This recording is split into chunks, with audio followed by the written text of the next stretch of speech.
के वीडियो में हिकिड़ो वाक़ियो तव्हांखे ॿुधाईंदासीं जलाल चांडे जो जेके ईद जो जेको आहे सो हिकु वाक़ियो हुजे जंहिंमें जलाल चांडे जो जेको आख़िरी पुटु हुयो जेको सफ़ा दादलो पुटु हुयो उन जो नालो हुयो नादिर अली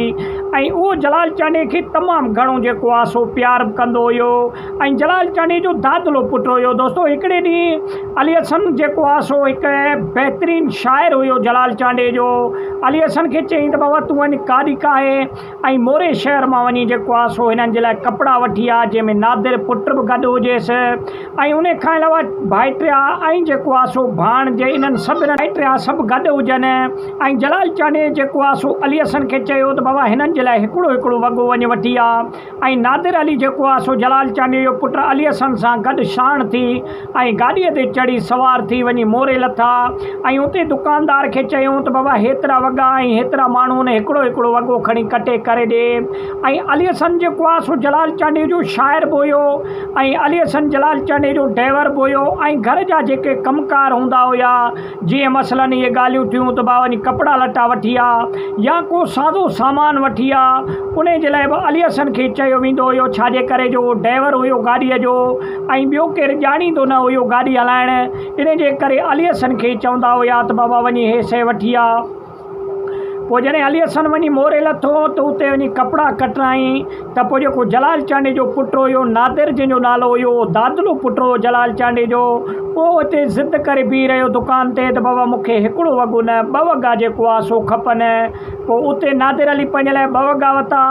ऐं ॿियनि जे लाइ हिकिड़ो वॻो जेको आहे सो अली हसन वठी करे उते जॾहिं अची पुॻा फुलनि जे शहर में ऐं जलाल चांडे वटि वञी पुॻा त जलाल चांडे पुछा कयो त भाउ ॾे हाल वाल कहिड़ा कपिड़ा वठी आयो खणी अचो मां ॾिसां।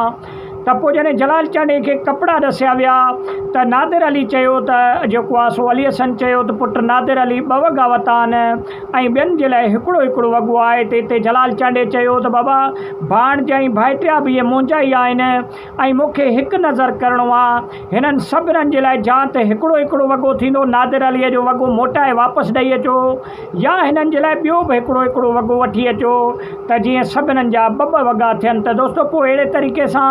नादिर अली ज़िद करे बीह रहियो त मां वॻो मां न ॾींदुसि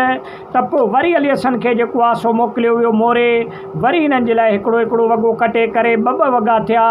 जलाल चांडे वाहिद फ़नकार हुयो कॾहिं बि वॾाई न कई। जलाल चांडे वटि इज़त बि अची वई पैसो बि अची वियो दौलत बि अची वई लेकिन कॾहिं बि पंहिंजे अज़ीज़ मिट माइट सौट मासात सां कॾहिं बि मुंहुं गुंजाए न ॻाल्हाई। ऐं जलाल चांडियो हिकु ख़ानदान नुमा जेको आहे सो रहंदो हुयो अॻे ज़माने में तव्हां पाण ॾिसो असां बि ॾिसूं चाचा मामा सौट मासात हिकिड़े ई वेड़े में रहंदा हुया खाइण पीअण बि उन्हनि जो गॾु हुयो रहण पीअण बि सभु शइ उन्हनि जो गॾु हुयो। ऐं जलाल चांडियो बि ईअं वेड़े नुमा जेको आहे सो घर में रहंदो हुयो जंहिंमें भाइटिया जेको आहे सो भाणजे इहे सभु जलाल चांडे सां गॾु रहंदा हुया ऐं घणे क़दुरु जलाल चांडियो सीधे सामान जो सामान सभु पाण वठी ॾींदो हुयो जलाल चांडियो ऐं घणे भाङे ख़र्ची जलाल चांडियो कंदो हुयो ऐं जलाल चांडे कॾहिं बि वॾाई न कई पंहिंजनि सां। त वॾी महिरबानी उमेदु आहे त नंढो वीडियो पसंदि आयो हूंदो लाइक ऐं शेयर कयो चैनल खे सब्सक्राइब कयो।